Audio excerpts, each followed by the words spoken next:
नमस्कार, मी सर्वोत्तम केतकर।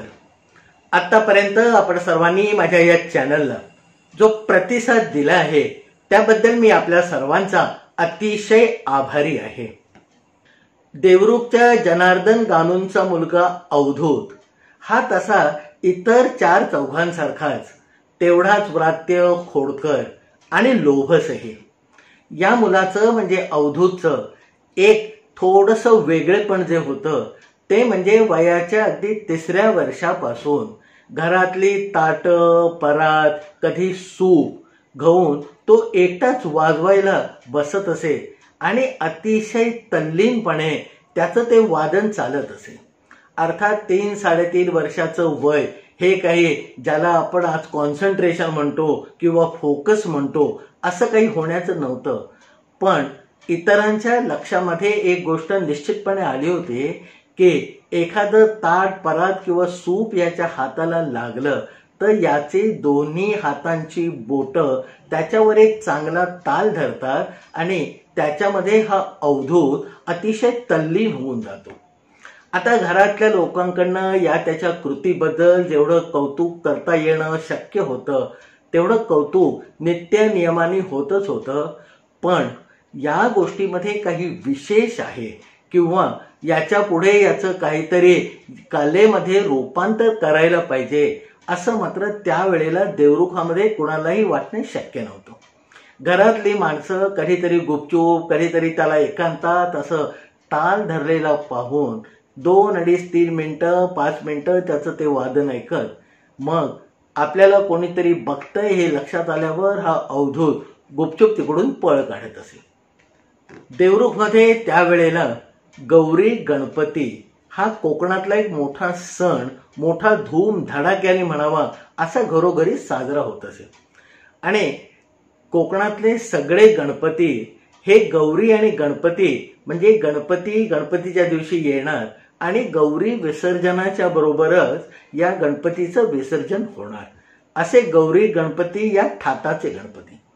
कधी हे गणपती 5 दिवस, 6 दिवस तर कधी 7 दिवस वस्ती करून किंवा पूजा अर्चा करून घेण्यासाठी आपल्या भक्तांच्या घरी मोठ्या आनंदाने ठाण मांडून राहत आणि या 5, 6, 7 दिवसापैकी एका दिवशी कधीतरी या जनार्दन गानूंकडे रात्री भजनाचा कार्यक्रम असेल। गावातलंच एक भजनी मंडळ गानूंच्या सांगण्यावरून ठरल्या दिवशी संध्याकाळी 8-8:30च्या सुमारास जमत असे। मग देवाची मोठ्या घोषामध्ये आरती करून थोडासा अल्पोपहार करून हे भजनी मंडळ आपला भजनाचा कार्यक्रम सादर करायला सुरुवात करत असे। असंच एकदा गणपतीमध्ये हे भजनी मंडळ येऊन कार्यक्रम अर्ध्यावर आणून मध्ये एकदा चहा पाण्यासाठी थांबलं तेव्हा त्यांच्या तबलजीने आपला तबला आणि डग्गा जरा बाजूला ठेवलेला होता। आमच्या अवधूतने ते पाहिलं आणि सगळी मंडळी चहा पाण्यामध्ये गुंतलेली आहेत हे बघून त्या ठेवलेल्या तबल्या डग्ग्यावर आपली बोटं उमटवायला सुरुवात केली। त्या तबल्या आणि डग्ग्याचा नाद जसा घुमायला लागला तसा भजनी मंडळाने चमकून पाहिलं। अतिशय तालामध्ये आणि खणखणीत बोल काढणारं कोण आहे असं जेव्हा पाहिलं तेव्हा हा 5-5.5 वर्षाचा मुलगा अतिशय तल्लीनतेने त्या तबल्या डग्ग्यावर आपली बोटं चालवत होता। त्याने मग या जनार्दन गानूंना म्हणजे त्याच्या वडिलांना विचारलं की काय हो, तुमच्याकडे तबला डग्गा आहे आणि हा अवधूत तुमचा मुलगा नेहमी वाजवतो का? त्याच्यावर जनार्दन गानूंनी सांगितलं की आमच्याकडे तबलाही नाही आणि डग्गाही नाही। तबला डग्गा आज इतक्या जवळून या अवधूतने पहिल्यांदा पाहिलाय आणि तुम्ही चहा पाण्यामध्ये गुंतले आहात म्हणून तो जरा खेळतोय। त्याच्यावर हरिभाऊ नावाचे जे भजनी मंडळामध्ये जरा प्रमुख होते, गायक होते, त्यांनी सांगितलंय की बाबा तुम्ही म्हणता हे आम्हाला काही पटत नाही, कारण हा मुलगा जे वाजवतोय ते 12-12 वर्ष तपश्चर्या करूनही काही लोकांना साध्य होत नाही। आता चहा पाण्याचा कार्यक्रम संपल्यावर परत भजनी मंडळाने तो तबला डग्गा आपल्या ताब्यामध्ये घेतला आणि भजनाचा कार्यक्रम पुढे सुरू केला। या विषयाला किंवा या सुरू झालेल्या चर्चेला त्याच्या पुढे काही फाटे फुटले नाहीत। पुढे पुढे जसं दिवस जात होते तसं तसं या अवधूतचं वादन आतल्या आतमध्ये घुमत होतं. त्याला जरा कुठे संधी मिळायला लागली की आपल्या हातांच्या बोटांची करामत तो लोकांना दाखवायला लागला असं म्हणणं कदाचित चुकी होईल, कारण तो स्वतःच्याच नादामध्ये ते वाजवत असे. आपण कोणापुढे आपली कला प्रदर्शित करतोय असं त्याच्या गावीही नसे. त्याच्यानंतर साधारणपणे 10-11 वर्षाचा झाल्यानंतर सहज एकदा गणपतीच्या देवळामध्ये जो कीर्तन महोत्सव होत असे, त्या कीर्तन महोत्सवाला हे जनार्दन गानू आपल्या अवधूतला घेऊन गेले होते. तिथेही थोडासा वेळ पेटीवाल्याबरोबर म्हणजे पेटीवाल्याच्या समोर बसून या अवधूतने त्या तबला डग्गेवाल्याचा तबला डग्गा आपल्या ताब्यामध्ये घेऊन थोडीशी जुगलबंदी म्हणावी असे आपसूक सादर केली. 5-7 मिनिटाची ती जुगलबंदी बुवा पूर्णपणे कीर्तनाला तयार होईपर्यंतच्या वेळामध्येच रंगली होती. आणि जसे बुवा गायनाला म्हणजे कीर्तनाला उभे राहिले, त्यांना हार बुक्का घालून झाला, तसं या जनार्दन गानूंनी म्हणजे अवधूतच्या वडिलांनी गुपचूपपणे आपल्या मुलाला म्हणजे अवधूतला तिथून मागे ओढलं.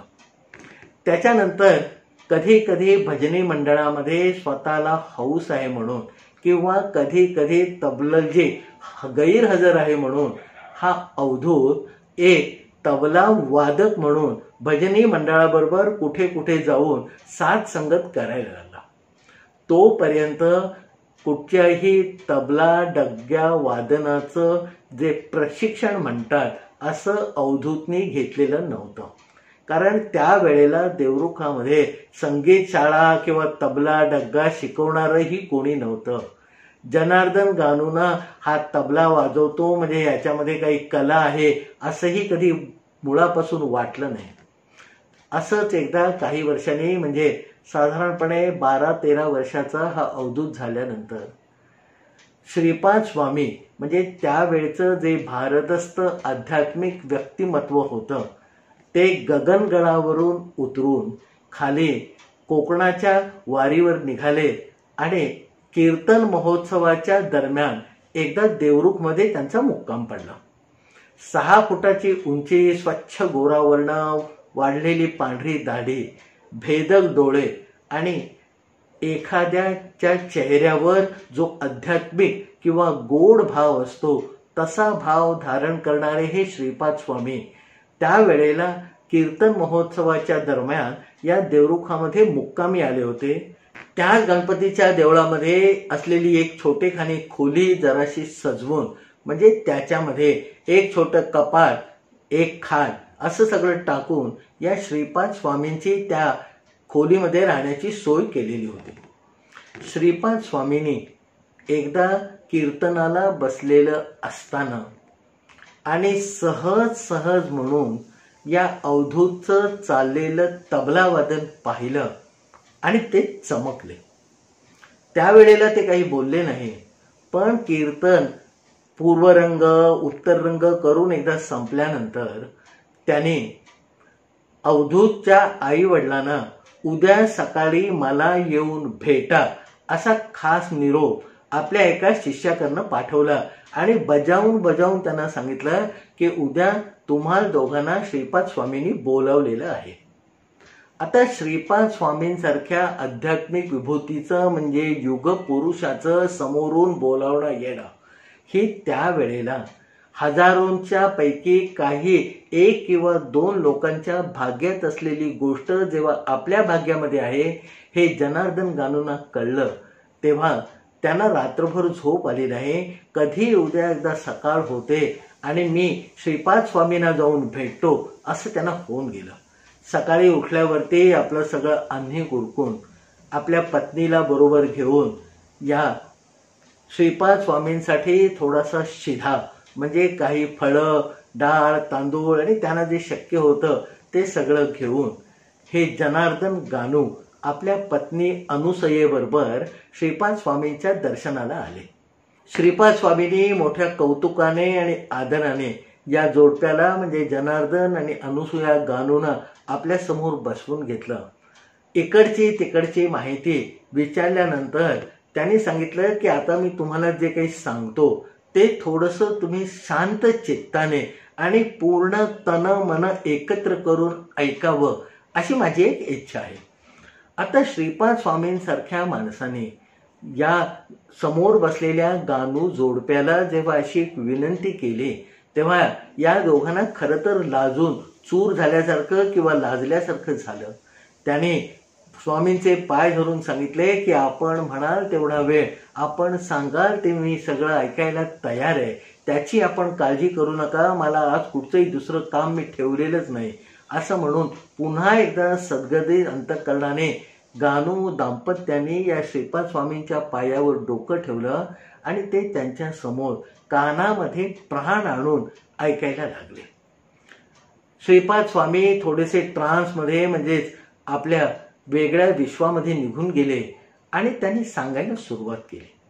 आता या गोष्टीमध्ये एक शब्द येणारे डोंब. आता डोंब ही एक जी जमात आहे ती म्हणजे फार पूर्वी, काही शतकांच्या पूर्वी गुरं फाडण्याचं काम करत असे, त्याच्यापासून चामडं कमावणारी जी जमात होती ती म्हणजे ही डोंब. आणि त्याचबरोबर रात्री गावामध्ये पहारा देण्याचं एक कामही या डोंब समाजाकडे म्हणजे या डोंब मंडळींकडे असत. श्रीपाद स्वामींनी सांगायला सुरुवात केली म्हणे काही खूप खूप वर्षापूर्वीची गोष्ट आहे. एका गावामध्ये एक डोंब होता आणि तो त्याचा संसार करत असताना त्याला एक चिंता किंवा खंत होती की त्याला अपत्य नव्हतं. त्याने नाना प्रकारचे उपाय आणि नाना प्रकारच्या गोष्टी करून बघितल्या पण कुठच्याच गोष्टीला कधी काही यश येत नव्हतं आणि त्यामुळे तो अतिशय चिंताग्रस्त होता.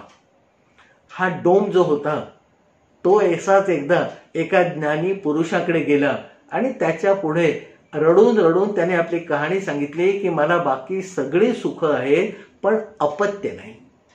आता ते जे ज्ञानी पुरुष होते, योगी होते, त्यांनी या डोंबाकडे बघितलं आणि त्याला सांगितलं की बाबा तुझं देणं आणि घेणं हे या तू जन्माला आलास तेव्हा बरोबर आहे, त्यामुळे तुझ्या पोटी कोणीतरी तुझे पांग फेडण्यासाठी जन्माला यावं अशी काही परिस्थिती नाहीये. आता हा सगळा जो शास्त्र विचार होता तो डोंबाला कितपत कळला असेल याची शंकाच आहे, पण आपल्या हातून काहीतरी चूक झालेली आहे आणि त्याच्यामुळे आपल्याला अपत्य प्राप्ती होत नाही एवढं त्या डोंबाला कळलं. त्या स्वामींनी युगपुरुषांनी पुढे सांगितलं की आता असं तू कर की कोणावर तरी उपकार कर आणि कदाचित हे उपकार तुझ्या हातून कोणावर जर झाले तर कदाचित तुझा हा प्रश्न सुटेल. आता डोंबासारखी जमात, ना त्याचा फार मोठा वकूफ, ना त्याच्याकडे पैशाचं पाठबळ आणि ना त्याला कुठच्या अनेक बाबींची माहिती, त्यामुळे आता दुसऱ्यांच्यावर उपकार आपण कसे करणार आणि नक्की काय करणार याचं एक कोडं त्याला पडलं. पण कोणावर तरी आपण काहीतरी उपकार केले पाहिजे हे मात्र त्याच्या पक्क ध्यानामध्ये आलं होतं. त्याचं घर अशा ठिकाणी होतं की त्याच्या पुढे एक सपाट किंवा रेताळ वाळवंटासारखी जमीन सुरू होत होती आणि मग पुढचं गाव होतं. आता त्या वेळेला लोक भर उन्हामधून ते रेताळ वाळवंट जेव्हा क्रॉस करत असत, पार करत असत, तेव्हा लगबगीने ते कधी एकदा संपून जातं असं त्यांना होत असे, कारण उन्हाचा वरतून येणारा ताप आणि खालून वाळूनी पाठवलेलं परत केलेलं ती सगळी उष्णता याच्या जाचामध्ये तो जाणारा प्रवासी पक्का भाजून निघत असे. आता या डोंबाच्या एक दिवस एक मनामध्ये आलं की आपण आता हे जाणारे येणारे जे लोक आहेत त्यांच्यासाठीच काहीतरी करूया. त्यामुळे त्याला पहिली एक कल्पना सुचली आणि त्याने एक छत्री तयार केली आणि जे लोक गावामधून इकडून तिकडे तो रेताळ भाग पार करून जात असत त्यांच्या डोक्यावर याने छत्री धरून जायला एक सुरुवात केली, पण त्यांनी कोणी त्याची छत्री घेतली नाही. आता का घेतली नाही हे त्या डोंबाला कळलं नाही आणि त्या माणसाने कधी सांगितलं नाही, पण हा डोंब जेव्हा छत्री घेऊन जात असे तेव्हा लोक नको म्हणून सांगत आणि भराभरा ते रेताळ वाळवंट पार करून पुढच्या गावामध्ये निघून जात. मग याला एक दुसरी कल्पना सुचली आणि त्याने देवावर भरोसा ठेवून एक चपलांचा जोड त्या रेताळ वाळवंटाच्या एका कोपऱ्यावर ठेवला आणि मग तो आपल्या कामाला लागला. त्याच्या मागे त्याची भूमिका अशी होती, जर एखादा अनवाणी माणूस गावामधून चालत आला आणि हे रेताळ वाळवंट त्याला पार करताना पाय भासतील असं लक्षात आलं, तो कदाचित आपल्या चपला घेऊन जाईल आणि कदाचित तेवढेच उपकार म्हणून जे आहेत ते आपल्या हातून कुणावर तरी होऊन जातील. 15-20 दिवस गेले आणि एक दिवस या डोंबाचा जो खोरा किंवा आशा होती ती फळाला आली. गावातले एक ब्राह्मण साधारणपणे 80च्या पुढे वय असलेले लगबगीने आले. त्यांचा नेहमीचा रिवाज होता की ते दुनियेभर अनवाणीत चालत असत. त्यामुळे गावामधून रस्त्यावरून येताना त्यांना तसं काही वेगळं वाटलं नाही. पण त्या रेताळ वाळवंटावर भर उन्हात पाय टाकल्यावर त्यांच्या पायाला जो चटका बसला त्याने ते कुठेतरी भांबावले. तेवढ्यात मागे वळून त्यांनी बघितलं तर तिथे त्यांना एक चपलेचा पडलेला जोड दिसला. त्यांनी तो जोड घातला आणि देवाचं नाव घेऊन तो जे वाळवंट होतं ते पार केलं. त्याच्यानंतर पुढच्या 4-8 महिन्यामध्ये डोंबाच्या घरी आनंदाच्या बातमी येणार हे नक्की झालं. म्हणजे आपल्याला अपत्य प्राप्ती होणार याची लक्षणं त्याला दिसायला लागली. 9 महिने 9 दिवस पूर्ण झाल्यावर त्या डोंबाच्या पत्नीने एका गोंडस मुलाला जन्म दिला. त्या गोंडस मुलाच्या आगमनाने हे दाम्पत्य अतिशय खुश झालं. सगळी दुनिया भरून पावलो, सगळं आयुष्य आता कामी आलं असं दोघांना वाटायला लागलं. त्या नवजात शिशूवर म्हणजे आपल्या सख्ख्या मुलावर त्याने अतिशय प्रेम केलं, हे काही सांगण्याची गोष्ट नाही. नंतर हा मुलगा जसा मोठा व्हायला लागला, 16-17 वर्षाचा झाला, तसं एक दिवस त्या डोंबाचं जे काम होतं की रात्री पहारा द्यायचं, ते पहारा देण्याचं काम या 16-17 वर्षाच्या डोंबाच्या मुलांनी सुरू केलं. पण त्याच्यामध्ये एक थोडीशी गंमत किंवा वेगळेपण होतं. हा डोंब जेव्हा रात्री पहारा देण्यासाठी गावामधून फिरत असे तेव्हा आजचे गुरखे जसे आरोळी देतात की जागते रहो, तसा त्यावेळेला तो जी आरोळी देत असे की चोरापासून सावध राहा, डाकूपासून सावध राहा, चिलटापासून सावध राहा, असं आपलं एक पहारा देण्याचं काम रात्री आरोळ्या मानवत हा डोंब करत असे. पण त्याचा जो मुलगा होता त्याने जेव्हा बापाच्या पावलावर पाऊल ठेवून गावामध्ये रात्री फिरून हे पहारा देण्याचं काम सुरू केलं, तेव्हा त्याची जी आरोळी होती, त्याची जी बोलणी होती ती पूर्णपणे वेगळी होती. तो बोलायला लागला की हे बघा, काम, क्रोध, लोभ, मद, मत्सर यांच्यापासून दूर राहा. यांपैकी कुणालाही आपल्या घरामध्ये घुसून देऊ नका. यांच्यापासून सावध राहा. आता रात्रीच्या झोपेमध्ये अनेक लोकांनी अनेकदा ही त्याची आरोळी ऐकली, पण त्याकडे कोणी विशेष लक्ष असं त्यावेळेला दिलं नाही. पण राजाच्या राजवाड्याच्या भोवती एकदा जेव्हा या डोंबाची पाळी आली आणि हा मुलगा जेव्हा राजाच्या राजवाड्या भोवती पहारा देत या प्रकारचं जे त्याचं बोलणं होतं ते उच्च स्वरात, तारस्वरात म्हणायला लागला, तेव्हा राजाला पहिल्यांदा त्यातलं वेगळेपण जाणवलं. त्याने आतापर्यंत अनेक डोंबांच्या ज्या आरोळ्या किंवा पहाऱ्याचे जे हाकारे ऐकले होते त्याच्यामध्ये चोरापासून, चिलटापासून, डाकूपासून सावध राहा हेच होतं. पण आज रात्री मात्र काम, क्रोध, राग, लोभ याच्यापासून सावध राहा, यांना घरामध्ये घुसून देऊ नका, ही एक वेगळ्या प्रकारची आरोळी किंवा पहाऱ्याची हाक या राजाने मात्र रात्री ऐकली आणि त्याला ती जाणवली. दुसऱ्या दिवशी त्या राजाने त्या डोंबाला आपल्या समोर उभं केलं आणि विचारलं की आतापर्यंत मी सगळ्या डोंबांची जी आरोळी ऐकतो ती अशा प्रकारची होती आणि तू मात्र ही वेगळ्या प्रकारची आरोळी का देतोस, तुला असं का वाटतं? तो डोंब म्हणजे तो डोंबाचा जो मुलगा होता आदल्या रात्री या राजवाड्याच्या भोवती फिरून त्याने पहारा दिला होता आणि आपली एक वेगळ्या प्रकारची आरोळी मारली होती.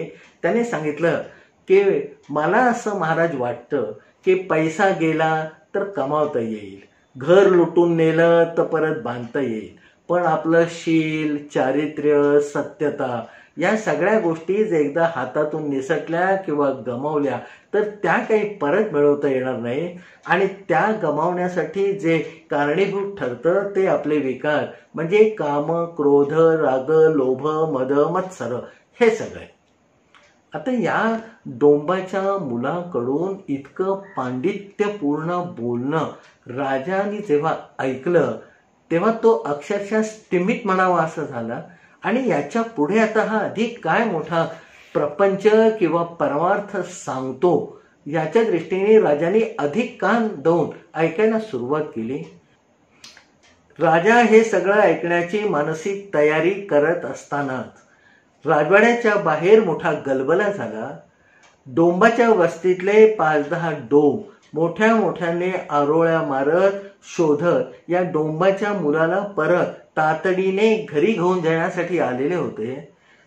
राजाची पर्वा न करता राजवाड्यातल्या पहारेकऱ्यांना न जुमानता ते पैकी 1-2 डोंब सरळ राजवाड्यामध्ये घुसले आणि तिथे जो हा डोंबाचा मुलगा राजाला काहीतरी सांगत होता त्याला या डोंबाने येऊन बातमी दिली की बाबा तुझ्या घराला आग लागली आहे आणि तुझे आई वडील त्याच्यामध्ये अडकले. आता ही बातमी कानावर पडल्यावर एक क्षणाचाही विलंब न लावता तो डोंबाचा मुलगा तातडीने तीरासारखा तिथून निघाला. घरी आला तर आपल्या घराला चारी बाजूनी आगीने वेढलेलं त्याने बघितलं. आतमध्ये आपल्या आई वडील अडकलेले आहेत आणि त्यांचा येणारा आक्रोश त्याच्या कानावर आला. त्या डोंबाच्या मुलाने मागचा पुढचा काहीही विचार न करता त्या आग लागलेल्या घरामध्ये धाव घेतली. एका खांद्यावर आईला आणि दुसऱ्या खांद्यावर बापाला घालून त्याने परत बाहेर मुसंडी मारली आणि बाहेर येऊन आपल्या खांद्यावरून त्या दोघांना सुरक्षितपणे बाहेर आणून सोडलं. दरम्यानच्या काळामध्ये आगीने जे काम करायचं ते डोंबाच्या म्हणजे या मुलाच्या पाठीवर केलं होतं तो भाजला होता आणि पुढच्या 2-4 दिवसामध्ये या आपल्या आई बापांना तसंच एकटं सोडून हा मुलगा परलोकाच्या प्रवासाला निघून गेला. आता श्रीपाद स्वामी एका तल्लीन अवस्थेमध्ये आपल्याकडे कुणाचं लक्ष आहे नाही याची फारशी फिकीर न करता समोर बसलेल्या गानू दाम्पत्याला हे सगळी कथा मोठ्या मनोभावाने ऐकवत होते. आता ही कथा पूर्ण ऐकून झाल्यावर 2-4 मिनिटं शांततेत गेल्यावर आपल्या त्या समाधी अवस्थेमधून श्रीपाद स्वामी परत एकदा जागृतावस्थेमध्ये आले.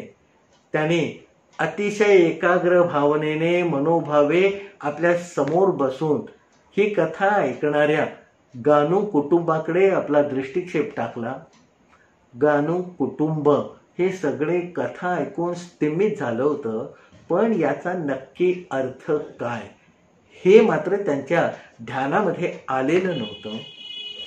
आपलं अज्ञान आहे ते झाकून ठेवण्यापेक्षा श्रीपाद स्वामींसारखा समर्थ योगी पुरुष आपल्या पुढे आज बसलेला आहे त्यांच्याकडूनच या गोष्टीचा खुलासा करून घ्यावा असा एक प्रखर विचार मनामध्ये करून या जनार्दन गानूंनी परत एकदा या श्रीपाद स्वामींना हात जोडले आणि म्हणाले, महाराज आपण जी कथा सांगितली ती मी ऐकली, त्याचा बोध मला काही झाला नाही, आपण तो बोध सांगा. त्यावर श्रीपाद स्वामी एकटक या दाम्पत्याकडे बघत म्हणाले की याच्यातला बोध इतकाच आहे की उद्याच्या उद्या तुमच्या अवधूतचं तबला वादन थांबवा.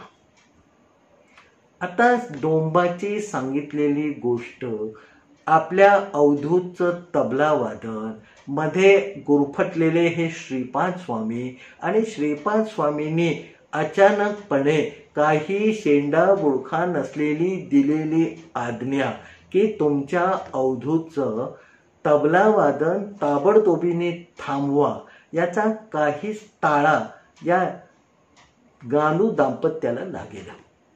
त्यांनी परत एकदा याचा सविस्तर खुलासा करण्याची एक मागणी किंवा प्रार्थना या श्रीपाद स्वामींकडे केली. त्यावर श्रीपाद स्वामींनी उलटे या जनार्दन गानू आणि त्यांच्या पत्नी पुढे हात जोडले आणि ते एकच शब्द म्हणाले, राम कृष्ण हरी. त्याच्यानंतर या संबंधामध्ये श्रीपाद स्वामींनी या गानू दाम्पत्याशी एक अक्षराचाही संवाद केला नाही. आपल्या असलेल्या आतल्या घडवंचीवर म्हणजे त्यावेळच्या खाटेवर या समोर बसलेल्या दाम्पत्याकडे पाठ करून श्रीपाद स्वामी झोपी गेले.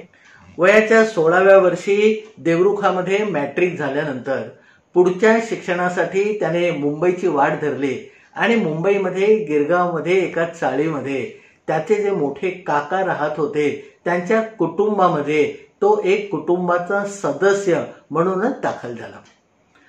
त्याने तिथे आपलं महाविद्यालयीन शिक्षण सुरू केलं. कॉमर्सला जाऊन दिवसा पुरेपूर अभ्यास आणि कॉलेज, रात्री असंच कोणाला तरी कधीतरी मदत म्हणून, कधीतरी स्वतःची आवड म्हणून किंवा कोणाची तरी पडलेली वेळ निभावून नेण्यासाठी म्हणून याचं तबला वादन मुंबईमध्येही सुरू झालं. त्याच्या हातामध्ये अशी काही जादू होती की त्याला जेव्हा पाहिजे किंवा जेव्हा गरज असेल तेव्हा तो तबल्यामधून वीज निर्माण करायचा. कधी एखाद्या अल्लड चालत जाणाऱ्या एखाद्या तरुणीची चाल त्याच्या तबल्यामधनं बाहेर पडायचे, तर कधी अगदी बोबडे बोलणाऱ्या मुलाचे बोलही तो आपल्या तबल्यामधून पाहिजे त्यावेळेला बाहेर काढू शकत होता. असं अतिशय चतुरस्त्र म्हणावं असं त्याचं तबला वादन होतं. आणि परत मगाशी सांगितलेली गोष्ट तेवढीच खरी होती की या पूर्ण तबला वादनासाठी त्याने कुणाकडूनही कधीही धुळाक्षरं गिरवलेली नव्हती. हळूहळू या तबला वादनामुळे त्याचा मुंबईमध्ये सुद्धा बोलबाला व्हायला लागला. दरवेळेला लोक मोठ्या सन्मानाने आणि आदराने त्याला तबला वादनासाठी बोलावत. हा हौशीने आपल्यातलं जे कसब कौशल्य होतं ते लोकांच्या समोर सादर करीत त्यांची वाहवा मिळवे आणि शेवटी जेव्हा लोकांना सांगत असे की बाबा हे तबला वादनाचं मी कुठचंही शास्त्रोक्त शिक्षण घेतलेलं म्हणून नाही. अर्थातच त्यावेळेला हे ऐकणाऱ्या अर्ध्या लोकांचा त्याच्यावर विश्वास बसत नसे आणि अर्धे लोक असेल बुवा ह्या कॅटेगरीमध्ये त्याचं ते बोलणं टाकून मग आपल्या घराचा रस्ता धरत असत.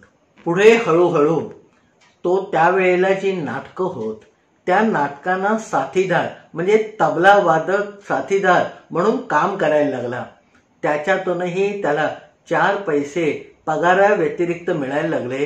कारण एवढं सगळं होईपर्यंत त्याने आपलं महाविद्यालयीन शिक्षण पूर्ण करून बीकॉमची पदवी पदरामध्ये पाडून घेऊन त्यावेळेला ओरिएंटल बँक नावाची जी बँक होती त्या बँकेमध्ये एक कारकून म्हणून आपलं नोकरीचं काम सुरू केलेलं होतं. दिवसा मानेवर खडा ठेवून बँकेचं काम आणि घरी आल्यावर महिन्यातले जवळजवळ अगदी 15 नाही तरी 12-13 दिवस कुठे ना कुठे आलेली तबला वादनाची जी बोलावणी आवतरणं आमंत्रणं असत त्यांना तिथे जाऊन तबला वाजवून येणं हा त्याचा दिनक्रम अतिशय सुख नैव म्हणावा असं चाललेलं होतं. दरम्यानच्या काळामध्ये 1934 साल उजाडलं आणि या आमच्या अवधूतने वयाच्या 32व्या वर्षामध्ये त्याच दरम्यान पदार्पण केलं. तोपर्यंत याने आपला संसार थाटलेला होता. एक गोजीरवाणा मुलगा, पाठोपाठची मुलगी होती, पत्नी होती. त्या पत्नीबरोबर आपला सगळा सांसारिक जीवनक्रम अयोग्य प्रकारे हाकत असताना आपल्यामध्ये जे हुनर किंवा जी कला होती त्याला ही दाद देण्याचं आणि लोकांकडून त्या कलेला दाद घेण्याचं काम आहे मोठ्या विश्वासाने आणि आनंदाने हा अवधूत गानू संबंध मुंबईभर करत होता. 1934 साली नरसी दावर नावाचे एक राजकोटचे गृहस्थ या एका कार्यक्रमाला जिथे हा अवधूत गानू तबला वादन करत होता त्या नाटकाला येऊन बसले होते. आता हे नरसी दावर जे होते ते वयाची 80 वर्ष पार केलेला असा अतिशय पक्व झालेला माणूस होता. मुंबईला ते येत कारण ते भागवत कथा सांगत असत. त्यांच्या भागवत कथेचा जो कार्यक्रम असे तो सलग 10 दिवस चालत असे आणि दरवर्षी मुंबईला येऊन 1 किंवा 2 ठिकाणी ते आपला भागवत सप्ताहाचा म्हणजे भागवत कथेचा कार्यक्रम जो 10 दिवसाचा असे तो पार पाडत असत आणि मग आपल्या गावी राजकोटला जात असत. वर्षाच्या उरलेल्या दिवसांमध्ये सुद्धा या नरसी दावरना जागोजागी त्यांच्या भागवत कथा निरूपणासाठी भागवत कथेचं विवेचन करण्यासाठी सातत्याने बोलावणी येत असत. नरसी दावरांची जी भागवत कथा होती ती इतर भागवतकारांपेक्षा थोडीशी वेगळी होती. मुळामध्ये नरसी दावर हा अतिशय कलासक्त माणूस होता. त्यामुळे केवळ एक सुरामध्ये आपलं भागवत कथेचं निरूपण किंवा सारांश किंवा त्याचं वाचन केल्यासारखं एखादं प्रवचन न करता मध्ये त्याला ते संगीताची जोड देत असत. कधी काही गाणी गाऊन दाखवत असत आणि या आपल्या संगीताला पुरेसा साज असावा असंही त्यांना वाटत असे आणि तो साज म्हणजे एक सारंगीवाला आणि एक तबलावाला कायम आपल्या बरोबर घेऊन प्रत्येक ठिकाणी जिथे जिथे या भागवत कथेसाठी त्यांना बोलावणं आलेलं असे त्या ठिकाणी हजेरी लावत असत आणि या त्यांच्या संगीतमय कार्यक्रमाला लोकांच्या पेक्षा म्हणजे इतर भागवतकारांपेक्षा या नरसी दावरांच्या कार्यक्रमाला साहजिकच अलोट म्हणावी अशी गर्दी त्यावेळेला होत असे. आता नरसी दावरांनी या आमच्या अवधूत गानूचं जेव्हा तबला वादन बघितलं त्याला मगाशी सांगितल्याप्रमाणे जे हुनर त्याने त्या ठिकाणी प्रदर्शित केलं त्याने हे नरसी दावर अतिशय प्रभावित झाले. त्यांचा मुंबईमधला एक प्रश्न कदाचित या अवधूत गानूमुळे सुटू शकेल असा कुठेतरी एक विश्वास त्यांच्या मनामध्ये निर्माण झाला आणि ते नाटक संपल्यावर नरसी दावरांनी थोडा वेळ थांबून या आमच्या अवधूत गानूची भेट घेतली. त्याचं अधिक कौतुक केलं. त्याला सांगितलं की बाबा तुझ्या हातामध्ये बोटामध्ये अक्षरशः वीज थरथरावे असं आम्हाला तुझं तबला वादन ऐकताना क्षणोक्षणी जाणवत होतं. आता माझी अडचण म्हणजे नरसी दावर सांगत होते की माझी अडचण अशी आहे की थेट राजकोटापासून मुंबईपर्यंत माझा जो तबलेवाल्याचा संच आहे म्हणजे 2-3 तबलेवाले जे माझ्याकडे नित्य नियमाने वाजवायला असतात ते इतका मुंबईचा पल्ला आणि तो सुद्धा 10-12 दिवसांचा कार्यक्रम करण्यासाठी अतिशय नाखुश असतात. तेव्हा मुंबईमध्ये तू जर मला साथ करणार असशील तर मला ते आवडेल. आता नरसी दावरांसारख्या अतिशय योगी म्हणाव्या अशा माणसाने समोरून येऊन तू मला मदत करशील का असं विचारल्यावर आमच्या अवधूत गानूला नाही म्हणायचं काही कामच नव्हतं. त्याने सांगितलं की महाराज आपण जेव्हा आज्ञा कराल तेव्हा मी आपल्या भागवत कथेमध्ये तुम्हाला जी काही तबला वादनाची साथ लागते ती करायला अतिशय आनंदाने तयार आहे. तुम्ही फक्त हाक मारा, तुमच्या हाकेला मी कायम ओ देईल. अवधूत गानूकडनं हा होकार मिळाल्यावर खरोखरच नरसी दावरांचा जीव भांड्यामध्ये पडला. त्यांचा एक मोठा प्रश्न पुढच्या वेळी येताना जो त्यांना परत सतावणार होता तो निकाली निघाला. तो निकाली निघाल्यानंतर पुढचे 2-4 दिवस आपले मुंबईमध्ये असलेले ज्या काही गाठी भेटींचे कार्यक्रम होते ते आवरून नरसी दावर आपल्या राजकोटला गावी निघून गेले. पुढच्या वर्षी त्यांना जेव्हा मुंबईतलं बोलावणं आलं तेव्हा त्यांनी आधी त्या बोलावण करणाऱ्याचं ते निमंत्रण स्वीकारण्याच्या आधी या अवधूत गानूचे खबरबात घेतले. अमुक अमुक दिवशी कार्यक्रम ठेवला, म्हणजे सलग 10 दिवस मी भागवत कथेचं निरूपण मुंबईमध्ये येऊन केलं, तर त्यावेळेला तू मला तिथे येऊन साथ करशील ना, अशी एक खातरजमा या अवधूत गानूकडनं आधी या नरसी दावरनी करून घेतले. प्रत्यक्ष कार्यक्रमाच्या आधी 4-4.5 महिने नरसी मेहतानी अवधूत गानूशी पत्रव्यवहार करून बोलाचाली करून हे नक्की केलं होतं आणि मगच ज्याने बोलावणं पाठवलं होतं त्याचा कार्यक्रमाला हो म्हणून टाकलं होतं. ठरल्या दिवशी ठरल्या वेळेला नरसी दावर राजकोटातून मुंबईमध्ये दाखल झाले. त्यांचा असा परिपाठ होता की प्रत्यक्ष कार्यक्रमाच्या 1-2-4 दिवस आधीच जायचं, आपल्या इतर यजमानांची गाठीभेटी घ्यायच्या आणि मग सलग 10 दिवस भागवत निरूपण करायचं, भागवत कथा करायची, परत 2-4 दिवस पुढे मुक्काम वाढवायचा आणि मग संथ मनाने तृप्त विचाराने आपलं राजकोट गाठायचं. हे नरसी दावर मुंबईमध्ये दाखल झाले आणि त्यांनी सगळ्यात पहिल्यांदा आमच्या अवधूत गानूची चौकशी केली. त्याला परत एकदा आठवण दिली की बाबा अमुक तारखेपासून अमुक तारखेपर्यंत मी भागवत निरूपणाचा भागवत कथेचा कार्यक्रम मुंबईमध्ये घेतलेला आहे, तुला आधी सांगितलेलं आहे, आता तू नक्की तयार आहेस ना. त्या वर्षी अवधूतच्या घरी थोडीशी गडबड झाली होती. ज्या दिवशी या नरसी दावरांचा सुरुवातीचा पहिला दिवस होता, म्हणजे भागवत कथेचा प्रारंभ ज्या दिवशी होणार होता, त्या दिवशी या अवधूत गानूच्या चुलत बहिणीचा साखरपुडा ठरलेला होता आणि साखरपुड्याला न जाता या नरसी दावरांना साथ करणं हे अवधूतला काही ना काही कारणाने चुकीचं वाटत होतं किंवा शक्य वाटत नव्हतं.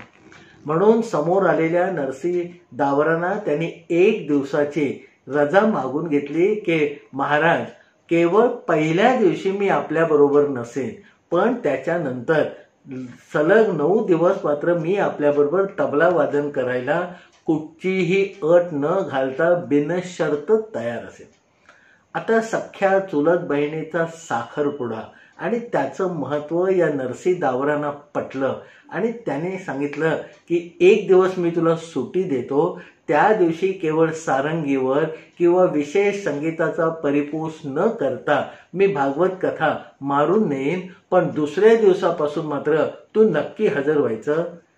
नरसी दावरांच्या पायावर डोकं ठेवून या अवधूत गानूने परत एकदा सांगितलं की महाराज मी आहे. पुढच्या 2-4 दिवसामध्ये भागवत कथेला या नरसी दावरांच्या आरंभ झाला. त्या दिवशी असलेल्या आपल्या सख्या चुलत बहिणीच्या साखरपुड्याला या अवधूत गानूंनी सकुटुंब सपरिवार हजेरी लावली आणि दुसऱ्या दिवसापासून ठरल्याप्रमाणे ठरल्या वेळेला तो या नरसी दावरांबरोबर त्यांच्या भागवत कथेला हजर राहायला लागला. आता भागवत कथा सांगणारे नरसी दावर, त्यांचा मुळातच त्या समाजावर असलेला प्रभाव, त्याला या वेळेला कडाक्याची म्हणावी अशी साथ, तबल्याची साथ करणारा देणारा अवधूत गानू आणि त्यांचा जो जुना सारंगीवाला होता तो, अशा तिघांनी सलग 9 दिवस समोर असलेल्या श्रोतृवृंदाचं अतिशय उत्कटपणे आणि भावविभोरपणे भागवत कथेचं निरूपण त्यांच्यासमोर सादर केलं. 10व्या दिवशी ही भागवत कथा संपली तेव्हा समोर बसलेले लोक एखाद्या समाधीमधून जागे व्हावे तसे जागे झाले. सगळ्यांनी या नरसी दावरांच्या पायावर डोकं ठेवून त्यांना नमस्कार केला, त्यांचे आशीर्वाद घेतले. एक अतिशय सुरम्य अशी भावकथा, भागवत कथा आपल्यासमोर सादर केल्याबद्दल वारंवार त्यांचे आभार मानले आणि त्याचबरोबर त्या सगळ्या माणसाने अतिशय साथ संगत उत्तम रीतीने केल्याबद्दल आमच्या अवधूत गानूचाही तेवढ्याच प्रमाणात सत्कार केला. नेहमीप्रमाणे अवधूत गानूने त्याच्याबद्दल जेव्हा विचारलं गेलं तेव्हा सांगितलं की बाबा, ही या नरसी दावरांची कृपा आहे. मी तबल्याचं काही रीतसर म्हणावं असं शिक्षण घेतलेली नाही. मला जसं येतं तसं मी आज वाजवलं आणि आपल्यासारख्या मोठ्या मनाच्या श्रोत्यांनी ते मान्य करून घेतलं. हे माझं भाग्य आहे. असा सगळा तो 10 दिवसाचा कार्यक्रम संपल्यावर नरसी दावर आपल्या निवासाच्या ठिकाणी निघून गेले. मोठ्या तृप्त मनाने आणि एक जाडजूड पैशाचं पाकिट जे त्या दिवशी त्या समाजाकडून तबला वादनाबद्दल याला मिळालं होतं ते खिशामध्ये घालून हा आमचा अवधूत गानू आपल्या बिऱ्हाडीत परत आला. तोपर्यंत रात्रीचे 10:30-11 वाजून गेले होते. जेवण नको असं म्हणून तो थकला भागला जीव अंथरुणावर पडला आणि थोड्या वेळाने तळमळायला लागला. आता अस्वस्थपणा जो होता तो वाढत गेला आणि त्याचं अंग हळूहळू तापायला लागलं. म्हणजे त्याला ताप भरायला लागला. बायकोनी आधी तिला जे माहीत होतं ते औषधोपचार केले, घरातला काढा दिला, तिला माहिती होती ती औषधं दिली. याच्या कपाळावर त्यावेळेला जी एक पद्धत होती की मिठाच्या पाण्याची घडी ठेवायची ती ठेवली. ती आता ताप उतरेल, आज थोडी दगदग झाली असेल जास्त किंवा सलग 10 दिवस दगदग झालेली असेल त्याचा हा ताप असेल अशी मनाची समजूत घालायला लागले.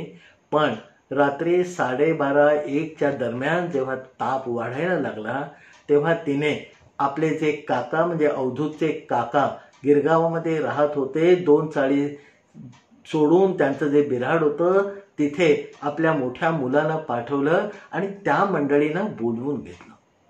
काका काकू तिथे असणारी त्याची चुलत भावंड सगळे या अवधूत गानूच्या काळजीने अतिशय त्रस्त होऊन त्या अवधूतच्या बिऱ्हाडी आली. अवधूतचे आई वडीलही अनायसे त्यावेळेला मुंबईमध्येच आलेले होते, आपल्या मोठ्या भावाकडे उतरलेले होते. तेही लगबगीने अवधूतची तब्येत बिघडली हे लक्षात आल्यावर, तो आजारी आहे हे कळल्यावर तातडीने अवधूतच्या बिऱ्हाडीत दाखल झाले. घड्याळाचा काटा वाऱ्याच्या वेगाने पुढे सरकत होता. रात्री 2:30-3 वाजेपर्यंत जवळचे डॉक्टर, मग त्याच्यापेक्षा थोडे लांबचे डॉक्टर असे डॉक्टरी उपचारही सुरू झाले. पण या अवधूतचा ताप हटायचं किंवा कमी होण्याचंही नाव घेत नव्हतं. आता शेवटी जेव्हा सकाळी 4च्या आसपास घड्याळाचा काटा गेला त्यावेळेला अवधूतच्या काकाने त्या गिरगावामध्ये त्यावेळेला जे सूर्यकांत मोकाशी म्हणून अतिशय तज्ज्ञ मानले जाणारे डॉक्टर होते त्यांच्याकडे जाण्याचा निर्णय घेतला. रात्री अपरात्री 4 वाजता डॉक्टरांच्या घरी जाऊन उठवणं आणि त्यांना घेऊन येणं हे तसं दुष्करच होतं. पण तळमळणाऱ्या आपल्या पुतण्याकडे बघून काळजावर दगड ठेवून त्यांनी मोकाशी डॉक्टरांचं घर गाठलं. त्यांना सगळी परिस्थिती सांगितली. मोकाशी डॉक्टर हे आपलं काम किंवा रुग्णसेवा याला सगळ्यात सर्वोच्च प्राधान्य देत असल्यामुळे त्यांनी तातडीने आपली बॅग भरली आणि या अवधूतच्या काकाबरोबर या अवधूतच्या बिऱ्हाडीत दाखल झाले. सगळ्यात पहिल्यांदा त्यांनी ताप आलाय म्हटल्यावर आपल्याकडचा थर्मामीटर काढला आणि थर्मामीटर लावून या अवधूतचा ताप बघितला. तो थर्मामीटर बघितल्यावर या सूर्यकांत मोकाशी म्हणजे डॉक्टर मोकाशींचा आपल्या डोळ्यावर विश्वास बसेना. ते जरा परत लांब जाऊन त्यांनी परत तपास केला. परत एकदा तो थर्मामीटर बघितला आणि काकांना आणि वडिलांना अवधूतच्या जवळ बोलावून घेतलं आणि सांगितलं की बाबांनो, आजपर्यंत या थर्मामीटरवर 106 पर्यंतचे जे आकडे आहेत ते मी नुसते आकडेच बघितलेले आहेत. माझ्या उभ्या आयुष्यामध्ये 40 वर्षाच्या माझ्या प्रॅक्टिसमध्ये कोणालाही 106 ताप झालेला मी आजपर्यंत बघितलं नाही. आता डॉक्टर मोकाशीने धडधडत्या अंतःकरणाने काळजीच्या स्वराने जेव्हा हे काका आणि वडिलांना सांगितलं त्यावेळेला तेही मनातून हादरले.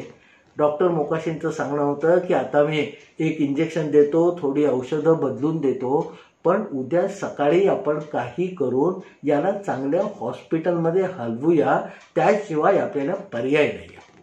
असं म्हणून इंजेक्शन देऊन ते औषध देऊन योग्य काळजी कशी घ्यायची ते सांगून डॉक्टर मोकाशी आपल्या घरी गेले आणि जाताना मात्र सांगून गेले की मी उद्या सकाळी 7 वाजता इथे हजर होतो, आपण तातडीने अवधूतला चांगल्या हॉस्पिटलमध्ये हलवूया.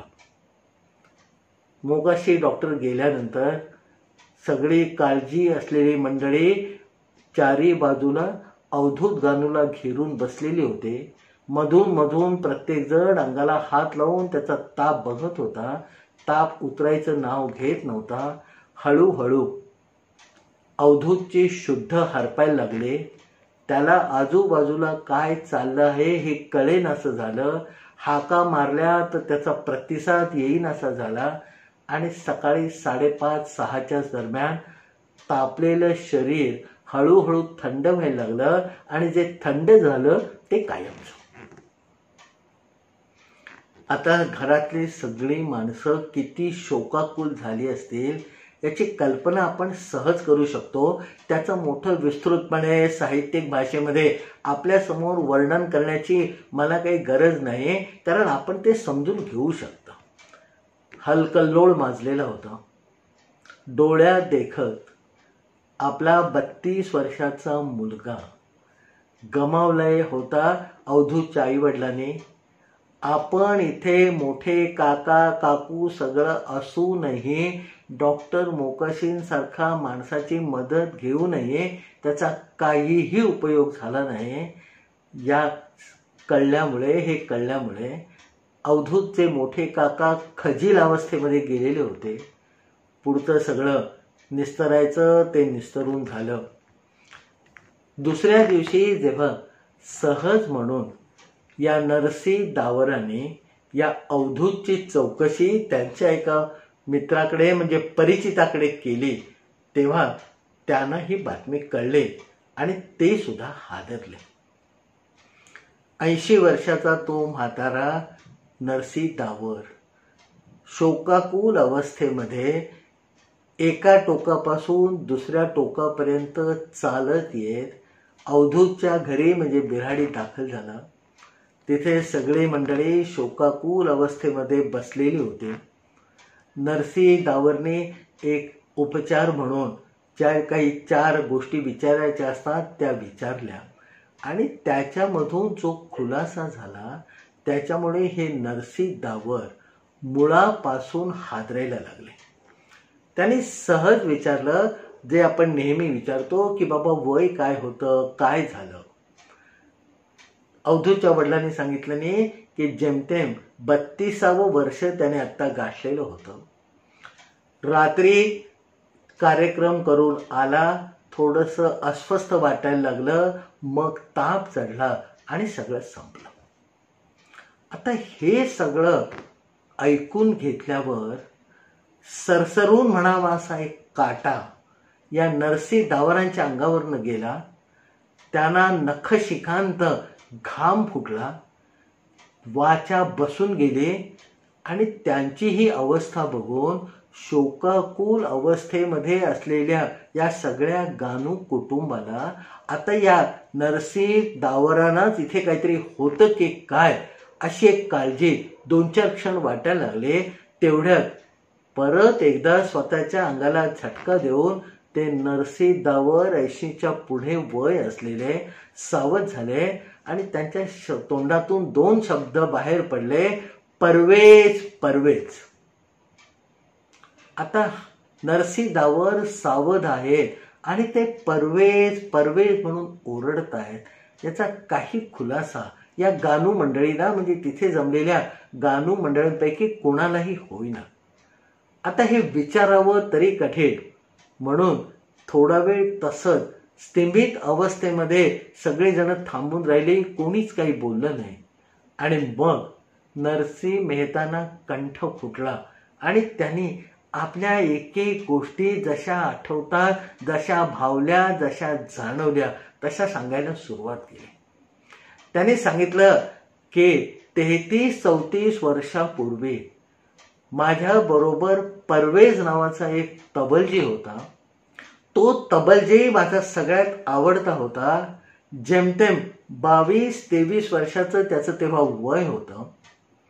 माझ्याबरोबर कुठेही कधीही यायला तो तयार असे. जितका वेळ लागेल तितका वेळ तबला वाजवत असे. त्याला कधी कंटाळा येत नसे, त्याला कधी आळस वाटत नसे.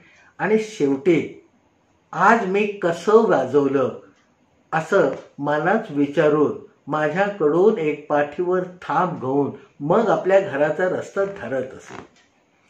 एकदा जोधपूरमध्ये 34 वर्षापूर्वी मी भागवत कथा करत असताना पहिल्या दिवशी या परवेजने माझ्याबरोबर राहून व्यवस्थित तबला वाजवला. तबला वाजवल्यानंतर तो आपल्या घरी गेला. म्हणजे ज्या ठिकाणी आपण जोधपूरमध्ये उतरलेलो होतो त्याच ठिकाणी त्याच्या नातेवाईकाकडे तो उतरला होता, तिथे तो गेला. दुसऱ्या दिवशी सकाळी तो नातेवाईक मला शोधत आला आणि त्याने मला सांगितलं की आमच्या परवेजची तब्येत अचानक बिघडलेली आहे आणि म्हणून कदाचित आज उद्या 2-4 दिवस तो काही तबला वादनाला येणार नाही. आता त्या क्षणी मला नक्की काय झालं होतं, माझा संयम आणि ताळतंत्र कसा सुटला ते माझं मलाच कळेना. असं हे नरसी दावर समोर बसलेल्या उभ्या असलेल्या गानू मंडळींना सांगत होते की त्या क्षणी माझा स्वतःवरचा ताबा सुटला. मी त्या नातेवाईकाबरोबर त्याच्या पाठी लागून त्या नातेवाईकाच्या घरी गेलो. तिथे आडव्या पडलेल्या परवेजला बघितला. तो पोटात होणाऱ्या वेदनेने अक्षरशः विव्हळत होता. पण केवळ माझ्या डोक्यामध्ये एकच बाब होते की आता माझ्या कार्यक्रमाचं कसं होणार, आता माझा कार्यक्रम बुडीत जाणार आणि म्हणून कदाचित हा परवेज काहीतरी नाटक करतोय असं माझ्या मनाने घेतलं. आणि पटकन त्या विव्हळणाऱ्या परवेजला मी म्हणालो की परवेज, एक लक्षात ठेव, या वेळेला तुझा जो मेहनताना म्हणजे तुझी जी बिदागी होती ती मी 10 दिवसाची सगळ्यात पहिल्यांदी आधीच तुला दिलेली आहे. आणि ही जर 9 दिवसाची तू माझी बिदागी बुडवलीस तर मी कधी ना कधी तुझ्याकडून ती वसूल करीन. त्यावर माझा हा रुद्रावतार बघूनही पोटातल्या वेदनेने विव्हळणारा परवेज माझ्या पायाकडे आपले हात सरकवून म्हणाला की महाराज, असं म्हणू नका आणि तुम्ही मला जी बिदागी दिलेली आहे ती मी या जन्मी नाहीतरी पुढच्या जन्मी येऊन फेडीन. आता हे सगळं बोलणं जसं नेहमी तुसड्या स्वभावामध्ये एकमेकांच्या वर रागवल्यावर 2 माणसं सहज सहज बोलतात तसंच झालं. त्याच्यानंतर 9 दिवस परवेज काही येऊ शकला नाही. नंतर त्याच्या पोटामध्ये अल्सर फुटल्याचं उघडकीला आलं आणि तो अल्लाला प्यारा झाला. ही गोष्ट मी काळाच्या ओघामध्ये विसरून गेलो. पण मी आपल्याला खात्रीने सांगतो की गेले 9 दिवस जेव्हा हा अवधूत माझ्या बरोबर तबला वादन करत होता, मला साथ करत होता, माझ्या भागवत कथेमध्ये रंग भरत होता, तेव्हा त्या 9 दिवसामध्ये किमान 900 वेळेला मला परवेजचा भास होत होता.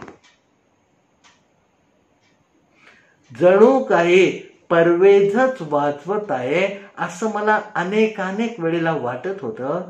मी पटकन थरकून बघत होतो तेव्हा हा अवधूत मला दिसायचा. आपल्या मनाचे हे वेडे खेळ असं त्यावेळेला मी माझी समजूत घालत होतो. आज तुम्ही म्हणालात की याने 32व्या वर्ष नुकतंच गाठलं होतं. 33-34 वर्षापूर्वी परवेज मला सोडून कायमचा गेला होता आणि गेल्या 9 दिवसामध्ये माझ्या बरोबर वादन करत असताना परवेजचा मला भास होत होता, याच्या पुढे मला तुम्हाला काही सांगता येत नाही, असं म्हणून आपल्या कपाळावरचा आणि संबंध शरीरावरचा घाम आपल्याच उपरण्याने पुसून परत एकदा मोठ्या मुश्किलीने या गानू कुटुंबाचं सांत्वन करून नरसी दावर तिथून निघून गेले. बऱ्याच वर्षांपूर्वी अवधूतचं तबलावादन बघून श्रीपाद स्वामींनी खास बोलावणं पाठवून आपल्याला बोलवून घेतलं होतं. समोर बसवून एक लंबी चौडी म्हणावी अशी कथा आपल्याला ऐकवली होती आणि नंतर निक्षून आपल्याला सांगितलं होतं की अवधूतचं तबलावादन ताबडतोबीने बंद करा. त्या सगळ्याचा अर्थ, त्या सगळ्याचे फिट्ट बसणारे दुवे आणि सांधे आज लख्खपणे अवधूतच्या आई वडिलांच्या मनचक्षुपुढे एका क्षणामध्ये उभे राहिले, ज्या वेळेला परवेजचा होणारा भास आणि 9 दिवस केलेली साथ या 2 गोष्टी नरसी दावराने अतिशय विमनस्क अवस्थेमध्ये या दाम्पत्यासमोर मांडल्या. होणारी गोष्ट होऊन गेली होती. एक चांगला कडक सिग्नल मिळूनही तिकडे आई वडिलांचं सहज म्हणावं असं दुर्लक्ष झालं होतं. अवधूत या जगाला पारखा झाला होता. ही सगळी जी बाब आहे त्याला आपण काहीही नाव द्या, मी फक्त ही सत्य घटना आहे एवढंच परत एकदा आपल्या समोर निक्षून म्हणावं असं सांगेन. कारण माझा एक जो विश्वास आहे त्या विश्वासाला अधोरेखित करणारीच ही घटना आहे. सत्य हे कल्पनेपेक्षा अद्भुत असतं.